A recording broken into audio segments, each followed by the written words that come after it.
Hello दोस्तों, एक बार फिर से स्वागत है आपका हमारे यूट्यूब चैनल शिखर स्टडी पॉइंट पर। दोस्तों, आज के इस वीडियो में हम बात करने वाले हैं 30 क्वेश्चनों की। आज तक 20 रहते हैं, 10 क्वेश्चन अंत में धुआंधार ताबड़तोड़ तरीके से और 20 क्वेश्चन आपके लिए स्क्रीन पर रहेंगे।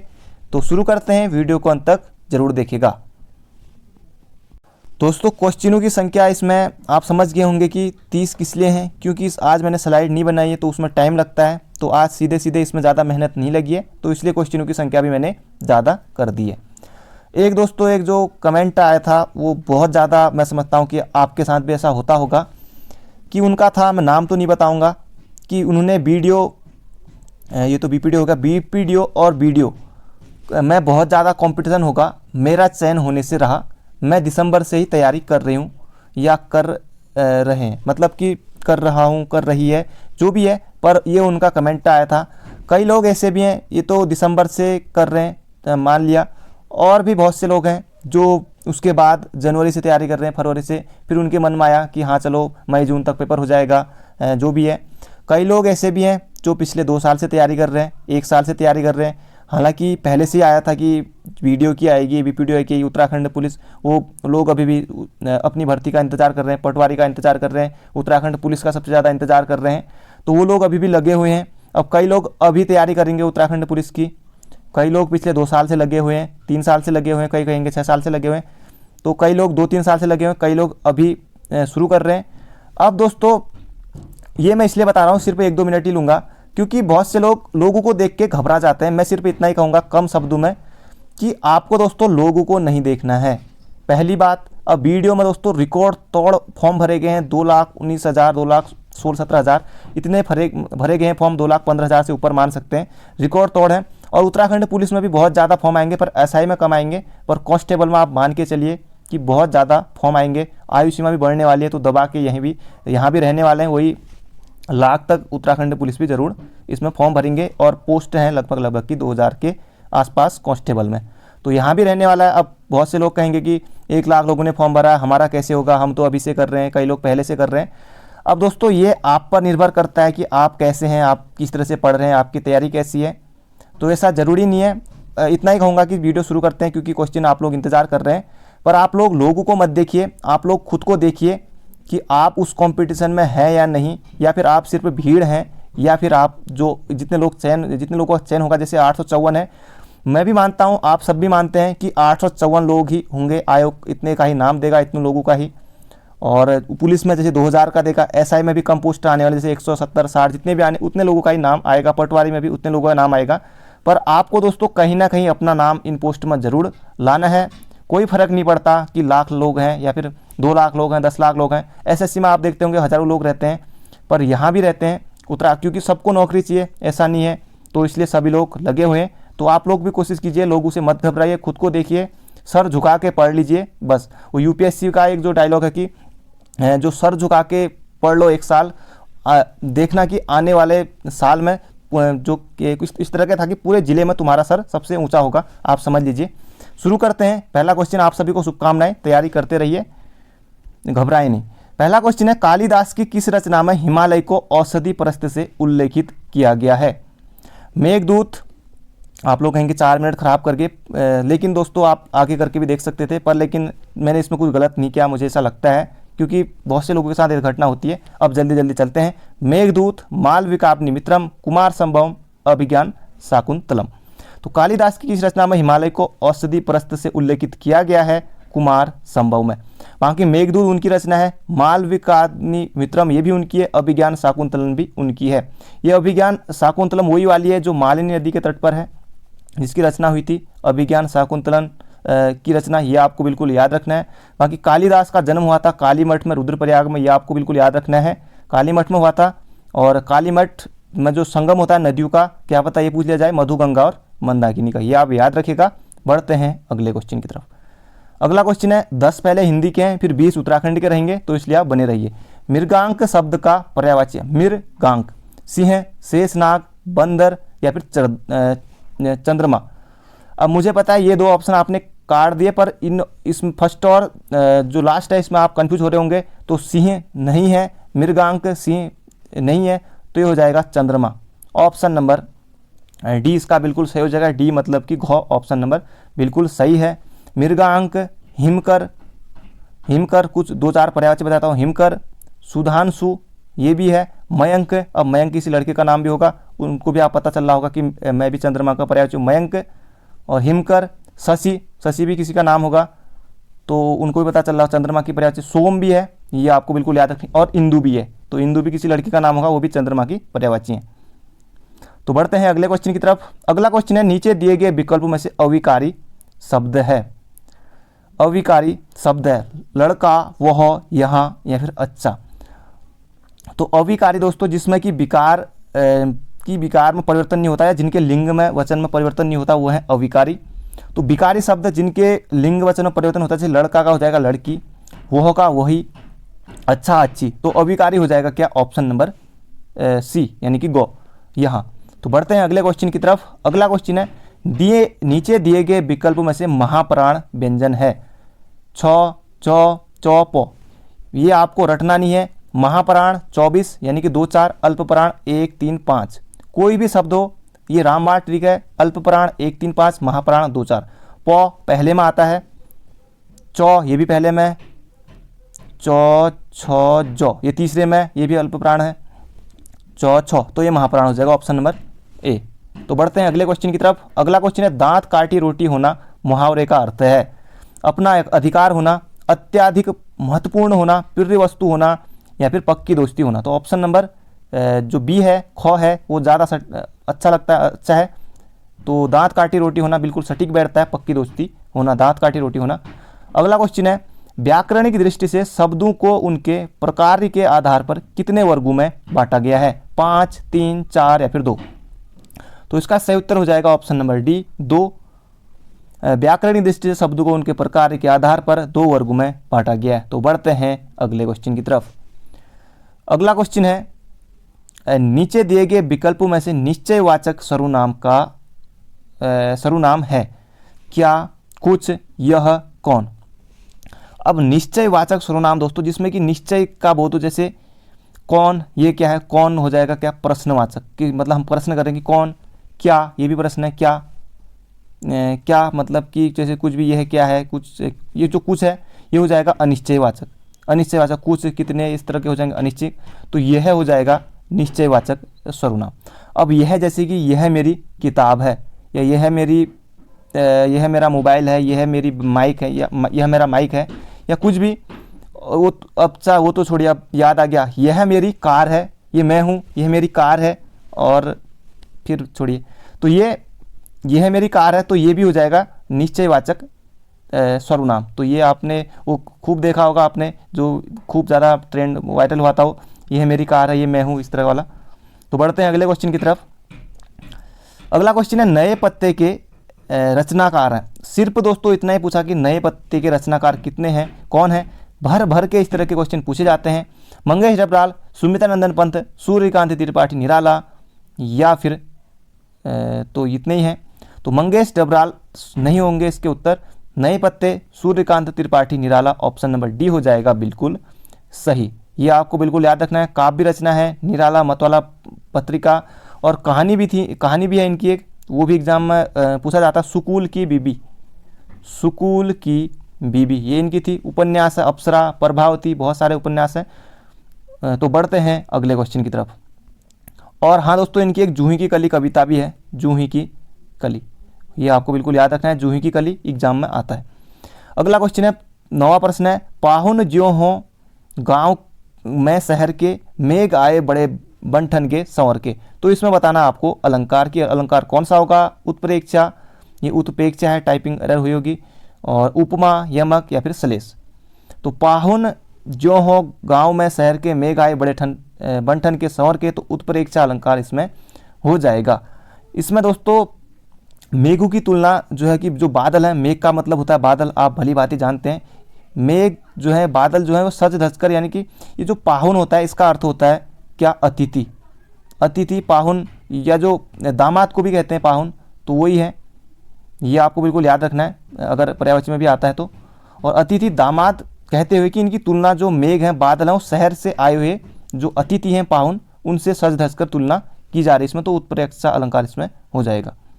पढ़ते हैं अगले क्वेश्चन की तरफ। अगला क्वेश्चन है, नीचे दिए गए विकल्पों में से हिकारत जो शब्द है इसका अर्थ क्या होगा, ये इसमें आपको बताना है। सापेक्ष, अपेक्षा, निरपेक्षा या उत्प्रेक्षा। दोस्तों इसका सही उत्तर हो जाएगा उत्प्रेक्षा नहीं होगा, ये होगा उपेक्षा। तो इसमें टाइपिंग एरर होगी, यहाँ पर आप देखिए उत्प्रेक्षा लिखा है, यहाँ पर उत्प्रेक्षा, तो ये हो जाएगा उपेक्षा हिकारत का। इसके अलावा इसका जो और पर्यायवाची होता है, घृणा, नफरत भी होता है, तुच्छता भी होता है, ये आपको बिल्कुल याद रखना है। अब उत्तराखंड के क्वेश्चन शुरू हो गए। जीके हिंदी के इतने ही थे, बाकी जीके की वीडियो अभी 9 बजे अपलोड होगी, उस समय प्रीमियर होता है। तो बढ़ते हैं अगले क्वेश्चन की तरफ। अगला क्वेश्चन है, नीचे दिए गए विकल्प में से श्री बद्रीनाथ धाम का मुख्य मंदिर है योग बद्री, राज बद्री, वृद्ध बद्री, कपाल बद्री। तो इसका सही उत्तर आपने बिल्कुल सही दिया, राज बद्री। बद्रीनाथ धाम कहाँ है दोस्तों? चमोली में है। पहली बात, ये किस नदी के तट पर है? अलकनंदा है। और भी बहुत कुछ फैक्ट हैं। एक कड़ाई उत्सव मनाया जाता है, जितने मेरे को याद आएंगे 2-4 बता देता हूँ, बाकी आपको पता ही है। बाकी किसी डिटेल में इसकी वीडियो में लेके आऊँगा बद्रीनाथ धाम की। बाकी शीतकाल में जो पूजा होती है, वो बद्रीनाथ की जो पूजा होती है शीतकाल में, वो जोशीमठ के नरसिंह मंदिर में होती है। तो बढ़ते हैं अगले क्वेश्चन की तरफ। अगला क्वेश्चन है, पलेठी का सूर्य मंदिर अवस्थित है। सारे के सारे दोस्तों ये देखिए पौड़ी के ही ऑप्शन है। नरेंद्र नगर विकासखंड में, कीर्तिनगर विकासखंड में, और जाखड़ीधार विकासखंड में, देवप्रयाग विकासखंड में। सभी नरेंद्र नगर टिहरी में, कीर्तिनगर टिहरी में, जाखड़ीधार, देवप्रयाग, ये सब पौड़ी के हैं। तो पलेठी का सूर्य मंदिर पठेली, अरे टाइपिंग गलत, इन्होंने इस बुक में पलेठी का सूर्य मंदिर। तो इसका सही उत्तर हो जाएगा दोस्तों देवप्रयाग विकासखंड में, हिंडोला खाल जो टिहरी में है, हिंडोला खाल में है, हिंडोला खाल देवप्रयाग टिहरी गढ़वाल में। ये आपको बिल्कुल याद रखना है। तो मैं पौड़ी बोल गया था, ये सभी टिहरी के ही हैं। तो देवप्रयाग में हो जाएगा, ये आपको बिल्कुल याद रखना है, बिल्कुल एग्जाम में आ सकता है और कई बार पूछा भी गया है। नरसिंह वर्मन के द्वारा इसका निर्माण कराया गया था। दोस्तों वो नरसिंह वर्मन बोल दिया था, लेकिन मेरे को लगा कि गलती हो रही है, लेकिन फिर मैंने बुक में चेक किया, वो नरपति वर्मन है, नरपति वर्मन। ये आपको बिल्कुल याद रखना है, क्योंकि गलती मैंने अभी सुधार कर दी कि कई बार हो जाती है कि गलत हो जाता है वीडियो में, क्योंकि बहुत सारी चीज़ें मन में रहती है। नरपति वर्मन एवं कल्याण वर्मन, ये आपको बिल्कुल याद रखना है। बाकी जो नरेंद्र नगर है, ये दोस्तों ये भी टिहरी में है, कीर्तिनगर ये भी टिहरी में, जाखड़ीदार ये भी टिहरी में, बाकी ये देवप्रयाग ये भी सभी टिहरी में। मैंने इसमें भी पौड़ी बोल दिया था, क्योंकि टिहरी और पौड़ी में, क्योंकि मैं भी कुमाऊं से, तो मैं इतनी ज़्यादा मैंने भी डीप में इनको भी देखा नहीं है, तो बाकी कुछ कुछ याद है, तो इसलिए गलती मैंने अब इसमें सुधार कर दिए। तो बढ़ते हैं अगले क्वेश्चन की तरफ। अगला क्वेश्चन है, निम्नलिखित विकल्पों में से बगड़वाल नृत्य किया जाता है। बगड़वाल नृत्य किया जाता है नीति घाटी में, माड़ा घाटी में, पश्चिमी दून घाटी में, गुंजी घाटी में। अब गुंजी आपको पता है ये है पिथौरागढ़ में, माड़ा चमोली में, पश्चिमी दून घाटी या दून में हो गया। इसका सही उत्तर हो जाएगा बगड़वाल नृत्य किया जाता है तो नीति घाटी के लोगों के द्वारा। तो ये आपको बिल्कुल याद रखना है, नीति घाटी चमोली में। कई बार ऐसी प्रश्न बनाया कि माड़ा घाटी है। अभी जो हाल ही में एग्जाम होता है स्टेनोग्राफर का, उसमें पूछा गया था कि ट्रेल दर्रा है, आपको पता है, भली भांति पता है, तो ट्रेल घाटी स्थित है। उसमें ऑप्शन था, और भी ऑप्शन थे, पर उसमें उत्तराखंड था, तो उत्तराखंड के हिसाब से उत्तराखंड ही करेंगे, बाकी जिला आएगा तो बागेश्वर करेंगे। तो इस तरह से एग्जाम में प्रश्न बन जाते हैं। तो बढ़ते हैं अगले क्वेश्चन की तरफ। अगला क्वेश्चन है, वह प्राकृतिक हादसा जिसमें प्रसिद्ध नृत्यांगना प्रोतिमा वेदी की मृत्यु हुई थी। इंपॉर्टेंट प्रश्न है, एग्जाम में पूछ लिया गया था। केदारनाथ की बाढ़ में ज़्यादातर लोग इसका सही उत्तर करेंगे। नीलकंठ यमकेश्वर में बादल फटने से, उत्तरकाशी भूकंप में, या फिर मालपा भूकंप में। तो इसका सही उत्तर हो जाएगा दोस्तों मालपा भूस्खलन में। ये मालपा ये हुआ था दोस्तों, मालपा की घटना हुई थी 17 से 18 अगस्त 1998 को। एग्जाम में ये भी डेट पूरी डेट इसी तरह से पूछी गई थी, 17-18 अगस्त 1998 में। इस तरह से आया था कि पिथौरागढ़ जिले के मालपा में बादल फटने की घटना कब हुई थी, इस तरह से एग्जाम में बना था प्रश्न। तो 17 से 18 अगस्त 1998 की ये बात है। 17 अगस्त, अगर 17 अगस्त आएगा तो इस तरह से आपको याद रखना है। बाकी उत्तरकाशी में भूकंप की बात करें तो 1991 में, और इससे पहले 1803 में भी आया था, 1803 में बद्रीनाथ में भी आया था, तो ये यहाँ भी आया था उत्तरकाशी में। ये आपको बिल्कुल याद रखना है। बाकी केदारनाथ की बाढ़ आपको भली भांति पता है, 16 से 17 जून 2013 को। तो बढ़ते हैं अगले क्वेश्चन की तरफ। अगला क्वेश्चन है, राजी जनजाति के निवास स्थान को कहते हैं। पाड़ा, अब पाड़ा की जगह पोड़ा होता तो जो पोड़ा नृत्य होता है दोस्तों ये भोटिया जनजाति के द्वारा, थर या थार होता तो ये अलग होता। रोम्बा, अब रोम्बा की बात करें दोस्तों, रोम्बा जो है ये जाड़ू की एक बोलचाल की भाषा है। जाड़ जो कि भोटिया की एक उपजाति है, जाड़ उनकी बोलचाल की भाषा है। तो राजी जनजाति के जो निवास स्थान है इसको कहेंगे रौत्यूड़ा, रौत्यूड़ा। राजी जनजाति के निवास आया है या फिर आवास आए, जो भी आए आपको याद रखना, निवास आवास, कई बार आवास पूछता है, निवास तो आपको भली भांति पता है इनका अर्थ क्या होता है। तो रौत्यूड़ा हो जाएगा इसका सही उत्तर। और इनमें इनकी जो बोली है वो है मुंडा, ये आपको बिल्कुल याद रखना है। और इनको ही जो बनरौत या फिर जंगल का राजा भी इनको कहते हैं, तो ये आपको बिल्कुल याद रखना है। तो बढ़ते हैं अगले क्वेश्चन की तरफ।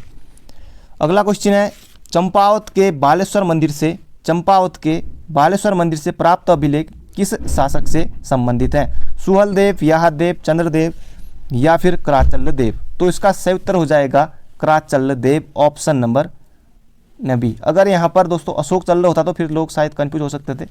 अशोक चल्ल वही है गोपेश्वर त्रिशूल लेख वाला, ये आपको बिल्कुल याद रखना है। और बालेश्वर मंदिर है ये कहाँ है, ये भी एग्जाम में आता है कि बालेश्वर मंदिर किस जनपद में स्थित है। तो स्वर पीछे आ गया तो बालेश्वर महादेव मंदिर भी कह सकते हैं, क्योंकि स्वर आ गया तो स्वर शिव जी, पीछे से आप समझ जाए कि जहाँ पे स्वर आए कोई भी, जैसे जागेश्वर, कहीं पर भी स्वर, तो जो भगवान भोलेनाथ से संबंधित होता है वो मंदिर। तो ये मंदिर हो जाएगा बालेश्वर, कहाँ, चंपावत में। चंद राजाओं के द्वारा बनाया था किसने? जगन्नाथ मिस्त्री ने, जगन्नाथ मिस्त्री ने। और जगन्नाथ मिस्त्री के बनाने के बाद इसके हाथ जो है, मिस्त्री का हाथ कटवा दिए गए थे। तो बढ़ते हैं अगले क्वेश्चन की तरफ। अगला क्वेश्चन है हर्षिल क्षेत्र में सेब की विल्सन प्रजाति विकसित की गई। कई लोगों को हर्षिल के बारे में नहीं पता होगा, जिनको पता है बहुत अच्छी बात है। हर्षिल उत्तरकाशी में है। उत्तरकाशी में सेब की प्रजाति, उत्तरकाशी में सेब बहुत होता है, और भी जगह होता है सेब, नैनीताल है, दून है। और ये आपको बिल्कुल याद रखना है कि जो हर्षिल क्षेत्र में सेब की विल्सन प्रजाति किसके द्वारा विकसित की गई थी? इसका सही उत्तर है फ्रेडरिक विल्सन के द्वारा। ये आपको बिल्कुल याद रखना है। और इनके द्वारा, फ्रेडरिक विल्सन के द्वारा ही जो सेब की एक प्रजाति है विल्सन, उसे भी विकसित किया गया था। बाकी बढ़ते हैं अगले क्वेश्चन की तरफ। अगला क्वेश्चन है कसार देवी का मंदिर स्थित है कश्यप चोटी पर, देवदोली चोटी पर, सुदर्शन पर्वत पर या नंदा देवी चोटी पर? नंदा देवी आपको पता है चमोली में, सुदर्शन पर्वत उत्तरकाशी में है, कश्यप चोटी ये अल्मोड़ा में है, कसार देवी मंदिर अल्मोड़ा में है, तो कश्यप चोटी पर ये स्थित हो जाएगा। तो ये इसका उत्तर हो जाएगा ऑप्शन नंबर ए। या इस तरह से आए कि कश्यप चोटी, कई बार बना है कि कश्यप पहाड़ी, जो भी हो ऑप्शन में, इस तरह से आपको करना है। कश्यप चोटी पर हो जाएगा कसार देवी मंदिर, कहाँ है? अल्मोड़ा में है। 1890 में इधर कसार देवी मंदिर में स्वामी विवेकानंद आए थे। अल्मोड़ा से कुछ 7-8 किलोमीटर की दूरी पर है। अगर आप अल्मोड़ा आएँ तो, या आप अल्मोड़ा से संबंधित हैं या आप अल्मोड़ा आएँ कभी, तो इस मंदिर में आप जरूर जाइए। आपका मन हो तो दोस्तों, यहाँ अगर आप रहते हैं तो यहाँ आप जरूर जा सकते हैं। और यहाँ अद्भुत चुंबकीय शक्तियों का केंद्र है। जब आप जाएंगे तो आपको काफ़ी अच्छा फील होगा यहाँ। आप निश्चित रूप से यहाँ जाइए, आपको आना चाहिए इधर। अगला प्रश्न है उत्तराखंड पर प्रथम गोरखा आक्रमण कब हुआ था? 1803, 1793, 1800 या फिर 1791? तो ऑप्शन के हिसाब से हम करेंगे ऑप्शन नंबर बी को 1791 में। ऑप्शन के हिसाब से आपको करना होता है, 1790 भी होता तो 1790 भी हम कर सकते थे, क्योंकि कुमाऊं पर 1790 से 1815 तक आपने पढ़ा होगा जो हौलबाग का युद्ध हुआ था उसमें। और 1791 में दोस्तों इसमें भी युद्ध हुआ था। और जो फिर 1792 में लंगूरगढ़ की संधि हुई थी प्रद्युम्न शाह के साथ। तो ये आपको बिल्कुल याद रखना है। तो बढ़ते हैं अगले क्वेश्चन की तरफ। अगला क्वेश्चन है अमोघीभूति शासक था। ये तो बिल्कुल आसान हो गया। कुलिंद वंश, कुणाल वंश, पाल वंश, योधेय वंश। तो अमोघीभूति कुलिंद वंश का सर्वाधिक शक्तिशाली शासक था। कुलिंद वंश का ये आपको बिल्कुल याद रखना है। इसने अपनी मुद्राओं पर लिखाया था अमोघीभूति राग कुलिंदस महरजस। अमोघीभूति राग कुलिंदस अमोघ महरजस, ये इसने अपनी मुद्राओं पर भी लिखाया था। तो बढ़ते हैं अगले क्वेश्चन की तरफ। अगला क्वेश्चन है नीचे दिए गए विकल्पों में शक्ति पत्रिका का प्रकाशन किया गया था? मौला राम द्वारा, शिव प्रसाद डबराल द्वारा, बद्रीदत्त पांडे द्वारा, मोहन जोशी द्वारा? ऑप्शन उत्तर पर सही उत्तर पर पहुंचना बिल्कुल आसान हो गया। मौला राम हटा सकते हैं, शिव प्रसाद डबराल इनको आप हटा सकते हैं ऑप्शन से। तो ऑप्शन नंबर जो हो जाएगा डी, यानी कि घ बद्रीदत्त पांडे हो जाएगा इसका सही उत्तर, शक्ति पत्रिका। ये दोस्तों 1918 में निकला था। 1918 में 15 अक्टूबर 1918 बद्रीदत्त पांडे, विक्टर मोहन जोशी भी इसके संपादक थे और पूरन चंद्र तिवारी भी, आदि लोग इसके संपादक में रहे हैं। तो अब हो गए दोस्तों 20 क्वेश्चन हमारे कंप्लीट। अब शुरू करते हैं मौखिक रूप से क्विज। 25 तक ही करते हैं क्योंकि वीडियो बहुत लंबी होगी, बाकी कल को फिर से। पहला क्वेश्चन है यानी कि 21वां, घोड़ाखाल सैनिक स्कूल की स्थापना कब हुई थी? घोड़ाखाल सैनिक स्कूल की स्थापना कब हुई थी?